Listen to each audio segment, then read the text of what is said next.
Welcome back. There are so many options and choices and wants and needs when it comes to our children, but how do you make sure that the littlest people in the house, that they show their gratitude, especially if grandparents and parents are showering them with pricey but well-meaning gifts? Author, blogger, and supermom to 5, Laura Wells McKnight has the 3 steps that you need to inspire happy and grateful children. This is needed. This is needed, and this is easy. Everything has to be easy. Just because it's necessary doesn't mean it has to be hard or boring. That's so where this will be fun. That's where you piqued our interest, because it's hard for kids. I mean, in this day and age where they want, before they can even say what they want, they're already getting it. Yes, that's true. Yes, and thank you. You kind of have to draw it out of them. Exactly. Yeah. But you're saying, so your first tip is that it comes to thank you notes. Yeah. Old school thank you notes, writing them out. Writing them out. And I'm a big believer that lots of things count as doing good. So there's no problem with sending a text thank you or an email thank you. But I do think it's important for kids to learn how to write a thank you note, because I do think there's something about pen to paper that gets the mind working a little bit differently. But it doesn't have to be fussy. I tell my kids, if you can't find any stationery, just do it on the back of an old homework assignment or something, but at least express your gratitude on paper. I like that, though. Because you know where you were, what the kid was doing at that grade or at that age. And I think people like it. Plus, then it eliminates the excuse, well, we don't have any nice stationery. If only I had cute stationery, Mom, then I would really write thank you notes. Yeah, I'm thinking excuses do not work in your house. They don't work. But you can also use stickers and have fun with it. But there's something about getting kids with their hands, and especially younger kids, learning to write thank you with markers. I mean, it can be an activity. It doesn't have to be a chore. And I think if you can teach children early that gratitude is fun and uplifting, they will be happier.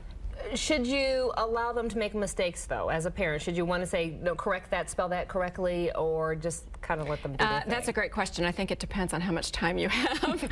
There are times when I let the thank you notes go out of my house, like, oh, I'm sure that's just fine. Other times when I think maybe we need to have a little bit of a lesson here. Okay. But I don't want it to be something that they think, oh, here's Mom again making us write thank you notes, because we don't want that to be be difficult for them later in life. I want them to look forward to it. Yeah. Your next tip is to start a gratitude journal.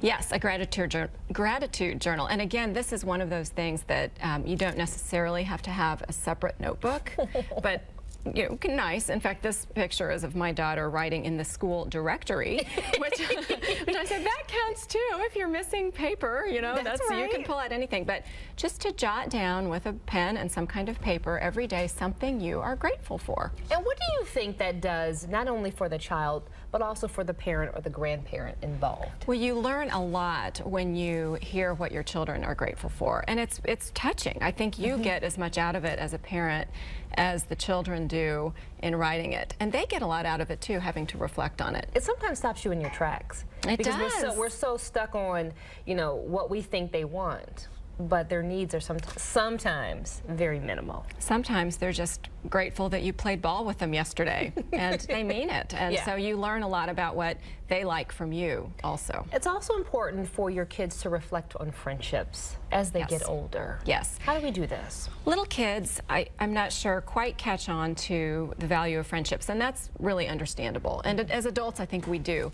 But one of the things I think you can try when your kids are growing up is to just reinforce for them that friendships are important, and it doesn't have to be, again, difficult. But to do this, you can simply ask your child after a play date or after a sleepover or after going to a movie with a friend, wasn't that fun? Isn't Betsy a great friend? And how fun, you guys had a great time, and it's wonderful to have a friend like that.